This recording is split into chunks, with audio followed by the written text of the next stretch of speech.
नमस्कार, स्वागत है आपका खबर आप तक में। मैं हूं आपके साथ याशिका पाटोदी। चलिए नजर डालते हैं आज की खबरों पर। शहर के कोतवाली थाना क्षेत्र अंतर्गत किशोर सागर क्षेत्र से रिश्तों को शर्मसार करने वाला एक मामला सामने आया है। यहाँ एक महिला को उसी के पति ने बुरी तरह पीट दिया। पत्नी को इलाज के लिए जिला अस्पताल में भर्ती कराया गया है। अस्पताल में भर्ती महिला के भाई ने अपने जीजा पर गंभीर आरोप लगाए हैं। किशोर सागर क्षेत्र में रहने वाले राजा बुनकर ने बताया कि उसकी बहन की शादी बैंक में काम करने वाले परशु बुनकर के साथ हुई है। पिछले 3 वर्षों से परशु हमारी बहन को पीटता है। जीजा की नज़र हमारी छोटी बहन पर खराब है, इसीलिए वह अक्सर बड़ी बहन के साथ मारपीट करते हुए छोटी बहन से शादी कराने का दबाव बना रहा है। सोमवार को परशु ने अपनी पत्नी सुनीता के साथ मारपीट कर दी। उसके सिर में लकड़ी के पटिये से हमला कर दिया, जिससे गंभीर चोटें आई हैं। 3 बच्चों का पिता परशु इस वारदात को अंजाम देकर मौके से फरार हो गया। परशु बुनकर के साले राजा बुनकर ने बताया कि वह अक्सर गाड़ी से हमारे घर के आसपास घूमता है और छोटी बहन को बुरी नीयत से देखता है। हम पहले भी इस मामले की शिकायत कोतवाली में कर चुके हैं, आज हुई मारपीट की शिकायत भी कर रहे हैं। बहरहाल महिला को अस्पताल में इलाज के लिए भर्ती कराया गया है। के लिए मारा है। क्या नाम है आपका? राजा बुनकर, कहाँ पे रहते हैं? किशोर सागर। क्या हुआ? हमारी दीदी के लिए जीजा जी ने मारा है, परशु बुनकर ने। वो हमारी छोटी सिस्टर को परेशान करता। हम लोग ने 1-2 बार उसकी कोतवाली में रिपोर्ट भी कर दी, फिर भी नहीं वो मानता। क्या नाम है? क्या करते हैं? वो बैंक में करता नौकरी। क्या नाम है? हमारा राजा बुनकर। उनका आपके जीजा का क्या नाम है? परशु बुनकर। कितने दिन से परेशान कर रहे वो तो 3-4 साल से परेशान कर रहा, लेकिन पहले टोरिया मोहल्ला में रहता था, फिर उनने किराए का मकान ले लिया तो दीदी से कह रहा था चलो वहाँ चलो। फिर भी हमारे घर के डेली सुबह से चक्कर लगाता, हमारी छोटी सिस्टर को देखता रहता दुकान के पास खड़ा होकर। किशोर सागर पे हमारी दुकान खुली किराने की। आज क्या हुआ? आज वो उसने मारा है दीदी को बहुत ज़्यादा। किस वजह से? इसी छोटी सिस्टर को लेके हमारी दीदी बोलती हैं कि क्यों हमारी छोटी बहन के पीछे पड़े हो, तो वो बोलता है कि हमें तो उससे शादी करनी। किससे शादी करनी? छोटी सिस्टर से। कहाँ पर चोट आई? चोट कहाँ पर आई? चोट यहाँ सर पे आई, यहाँ से उसकी छोटी वाली लड़की ने बताया कि बका मार दिया, वो पटिया मार दिया पटिया। अभी कहाँ भर्ती किया है? अभी बड़ी अस्पताल में सरकारी। रिपोर्ट? रिपोर्ट हम लोग ने पहले की थी उसकी, अभी तो कोई रिपोर्ट नहीं की। अभी हम लोग घबरा गए थे तो हॉस्पिटल सीधा लेकर आ गए। छत्तीसगढ़ आधार ऑपरेटर संघ जांजगीर चांपा ने उडाई द्वारा के कार्यप्रणाली असंतुष्ट होकर 14 सूत्रीय मांगों को लेकर कलेक्टर को सौंपा ज्ञापन।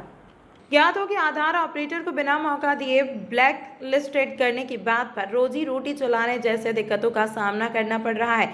साथ ही UIDAI मनमानी से तंग आकर आधार ऑपरेटर ने 14 नवंबर से 14 सूत्रीय मांगों को लेकर अनिश्चितकालीन हड़ताल में जाने कलेक्टर को ज्ञापन सौंपा है, जो कि दिल्ली के जंतर मंतर में ऑल इंडिया आधार यूनियन संघ के बैनर तले होगा, जिसमें मुख्यतः आधार बनाने की प्रक्रिया को छीन लेना और छत्तीसगढ़ सरकार द्वारा मितानीन के माध्यम से घर पहुंच आधार बनाने की योजना चलाई जा रही है, जिस कारण आधार ऑपरेटर के लिए रोजी रोटी की समस्या खड़ी हो चुकी है।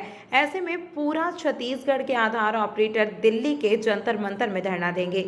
कलेक्टर ऑफिस में देखिए, सबसे बड़ी समस्या तो हम लोग को अभी आ रही है कि UIDAI हम लोग को बिना सूचना दिए और सूचना भी देती है तो बहुत छोटे छोटी गलतियों पर हम लोग को ब्लैक लिस्ट किया जा रहा है और सस्पेंड कर दिया जा रहा है, साल भर के लिए, 5 साल के लिए, 3 साल के लिए। तो ये हम लोग चाहते हैं कि ये सब चीज़ ना हो और हम पर मतलब छोटी छोटी गलतियों पर ना किया जाए। डॉक्यूमेंट एरर 1, 2 ये लगा करके माइनर जिसके बारे में हम लोग को जानकारी भी नहीं होती है कि एक्चुअली हमारी गलती क्या है और हम लोग को ब्लैक लिस्ट कर दिया जाता है।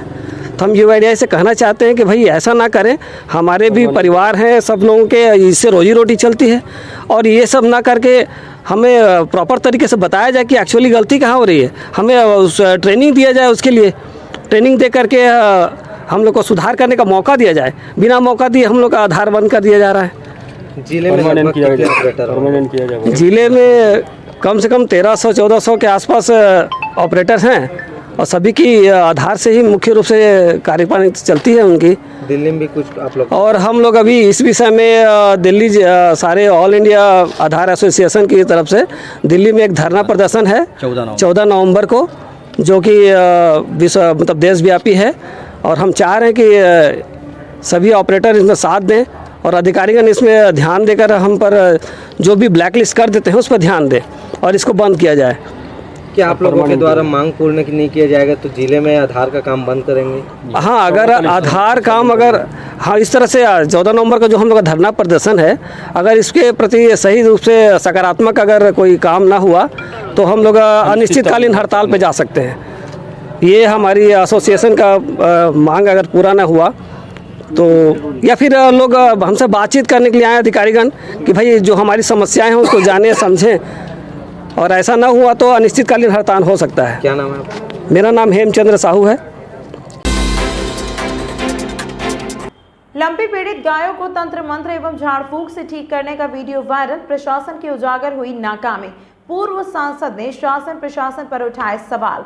मामला भिंड जिले के श्री कृष्ण गौशाला का है, जहां लंपी पीड़ित गायों का इलाज साधु संत के द्वारा तंत्र मंत्र एवं झाड़ फूंक से किया जा रहा है, जिसका वीडियो सोशल मीडिया पर वायरल हो रहा है। मामला भिंड जिले के श्री कृष्ण गौशाला का है, जहां लंपी पीड़ित गायों का इलाज साधु संत के द्वारा तंत्र मंत्र एवं झाड़ फूंक से किया जा रहा है, जिसका वीडियो सोशल मीडिया पर वायरल हो रहा है। लंपी पीड़ित गायों को भगवान भरोसे छोड़ दिया है। अधिकांश लंपी पीड़ित गायों की मौत हो रही है। पूर्व सांसद डॉक्टर राम लखन सिंह ने वायरल वीडियो देखने के बाद निंदा करते हुए कहा कि यह ढोंग है। तंत्र मंत्र से यदि बीमार गाय ठीक हो जाए तो विभाग का क्या काम? कलेक्टर को नगर पालिका ही नहीं पशु विभाग सहित सभी पर सख्ती दिखानी होगी। भिंड जिला प्रशासन पूरी तरह लंपी पीड़ित गायों के उपचार के लिए नाकाम साबित हुआ है। तंत्र मंत्र एवं झाड़ फूंक से गायों को ठीक करने के वायरल वीडियो से भिंड शर्मसार हुआ है। पूर्व सांसद डॉक्टर राम लखन सिंह ने लंपी पीड़ित गायों के उपचार के लिए सरकार एवं प्रशासन को फेल्योर बताते हुए आग्रह कर कहा कि लंपी पीड़ित गायों का ठीक से इलाज कराया जाए, उनकी उचित व्यवस्था की जाए। अब देखना होगा कि भिंड जिले में लंपी पीड़ित गायों के लिए प्रशासन के द्वारा क्या व्यवस्था कराई जाती है। अगर कलेक्टर सख्ती करेगा तो होगा, और सिर्फ आदेश दे दिया उससे कुछ नहीं। आदेश तो ठेले वालों को भी दिया गया, मानते हैं क्या लोग? थोड़ी सख्ती उसमें बरतना पड़ती है तब मानते हैं लोग। तो भिंड में साधु संतों के द्वारा जो तंत्र मंत्र से इलाज किया जा रहा है, इस पर क्या कहेंगे? अरे ये ढोंग है। कहीं तंत्र मंत्र से ठीक होते हैं क्या? तंत्र मंत्र से ठीक होते तो विभाग बंद कर देना चाहिए, साधुओं को ही ला के उनसे तंत्र मंत्र कराना चाहिए। फिर क्या जरूरत है इस विभाग की? अरे डॉक्टर उसको इलाज करें, उसमें जो भी एंटी वैक्सीन होता है वो करें, और जो भी इलाज होता है वो करें। तंत्र मंत्र से कोई ठीक होता है तो फिर विभाग काहे के लिए? विभाग बंद कर देना चाहिए, तंत्र मंत्र से ही ठीक होने लगा। अनूपपुर जिले के कौथमा में धूमधाम से मनाई गई गुरु नानक जी की 553वीं जयंती। इसे प्रकाश का पर्व भी कहा जाता है। वैसे तो गुरु नानक जयंती कार्तिक मास की पूर्णिमा को मनाया जाता है, लेकिन कल चंद्र ग्रहण होने की वजह से सभी जगह आज एक दिन पूर्व ही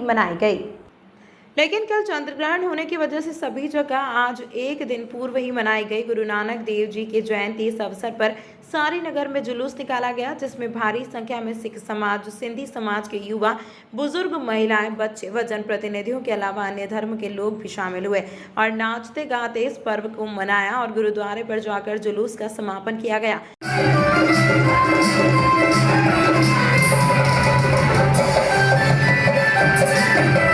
जहां धर्मशाला में लंगर भोज का आयोजन भी किया गया। गुरु नानक देव जी सिख धर्म के संस्थापक कहे जाते हैं। गुरु नानक देव जी सिखों के प्रथम धर्म गुरु थे। गुरु नानक जयंती गुरु नानक जी की शिक्षिकाओं और उनकी निस्वार्थ सेवा के अनुसरण की याद दिलाता है और उनके प्रति श्रद्धा और स्मरण का दिन होता है। गुरु नानक जी की स्मृति में कथा व कीर्तन भजन का आयोजन भी किया गया। इसी क्रम में आज हिंदू जागरण मंच ने एक पत्रकार वार्ता आयोजित की, जिसमें आयोजन समिति ने गुना नगर पालिका को दोषी ठहराया है और मांग की है कि उन पर ठोस दंडात्मक कार्यवाही हो। गुना कलेक्टर फ्रैंक नोवेल द्वारा गुना में अचानक धारा 144 लागू करना आश्चर्य का विषय है, किंतु इससे हमें कोई समस्या नहीं है। हम कानून का सम्मान करते हैं, किंतु कानून सभी के लिए बराबर होना चाहिए। सभी लोग कानून का पालन करें, इसकी कुछ जवाबदेही प्रशासन की भी होती है। लेकिन एक सवाल यह उठता नजर आता है कि इस धारा को आखिर लगाए ही क्यों है, जबकि इस समय ना तो कोई उपद्रव हुआ और ना ही कोई चुनाव है। फिर आखिर इस धारा को लगाकर प्रशासन किसको बचाना चाह रहा है? जबकि देखा जाए तो गुना में इस समय नगरपालिका के सहयोग से एक टूर्नामेंट भी चल रहा है, जो धारा 144 का उल्लंघन करता हुआ नजर आ रहा है। या हो सकता है कि अभी 3 दिनों पूर्व गुना के क्राइस्ट स्कूल द्वारा एक बच्चे को भारत माता की जय बोलने पर सजा दी गई थी, जिसका विरोध कई हिंदू संगठनों द्वारा किया गया था और आनन फानन में जिला प्रशासन द्वारा उस स्कूल का रिकॉर्ड निकलवा कर सीमांकन कराया था। जिस समय उस स्कूल ने इस भूमि को नजूल से ली थी बतौर रहवास के लिए, लेकिन स्कूल द्वारा उस भूमि पर स्कूल बनाकर व्यवसाय चलाया जा रहा है। लेकिन आज तक राजनीति दबाव में इस स्कूल के ऊपर कोई कार्यवाही नहीं हो पाई। आखिर अब यह समझ से परे है कि धारा 144 लगाकर प्रशासन की मंशा क्या है। जबकि 8 नवंबर को गुरु नानक जयंती भी है और इस जयंती पर्व को भारत के ही सिख समाज के अलावा सारे विश्व भर के सिख समाज द्वारा बड़े ही धूमधाम से मनाया जाता है। हिंदू जागरण मंच ने प्रशासन से आग्रह किया है कि नियम व कानून सभी के लिए बराबर है, सभी कानून का पालन करें और जो पालन नहीं कर रहे हैं उन पर ठोस दंडात्मक कार्यवाही हो। यह विषय भी मैंने भी बोला है आपके समक्ष और आप सभी से आशा और अपेक्षा है कि ऐसे विषयों को समाज में लिया जाए जब प्रशासन मानता है कि भौरा मस्जिद अवैध है। हमने दस्तावेज माननीय जिलाधीश महोदय को दिए हैं, एसडीएम महोदय जी ने चस्पा कराए, वहां पर प्रकरण भी पंजीबद्ध हुआ सचिव महोदय पर। इसके बाद भी कोई कार्रवाई नहीं होती, उस भौरा महोदय को खाली नहीं कराया जाता। ये प्रशासन की एक दोहराई कार्रवाई है। हमें रोड़ी मारने का काम प्रशासन को नहीं करना चाहिए, नियम पालन का काम सबको करना चाहिए। नियम विरुद्ध कार्य करने वाले को दंडात्मक कार्रवाई हो। जिसने अवैध कब्जे की हम फिर कहते हैं, चाहे वो हिंदू हो चाहे मुसलमान हो, उन पर तत्कालीन कार्रवाई होना चाहिए। हम किसी मत हमें पुनः हम लोग अपनी बात को दोहराएंगे, मत संप्रदाय के विरोधी नहीं है, हम गलत कार्य के विरोधी हैं। हम जो भूमि अवैध अतिक्रमण हुए वो खाली करने की बात करने वाले लोग हैं। भारत हमारा देश है, भारत भूमि को हमने माँ माना है। अब अपनी माँ की और राष्ट्र की जय जयकार करना हमारा धर्म और कर्म दोनों है। भारत माता की जय बोलना भारत के नागरिक का मूल कर्तव्य है। भारत माता की जय बोलने से रोकना भारत का अपमान है। यह राष्ट्रद्रोह की श्रेणी में आता है और इस प्रकार के दोषियों पर राष्ट्रद्रोह का प्रकरण पंजीबद्ध होना चाहिए।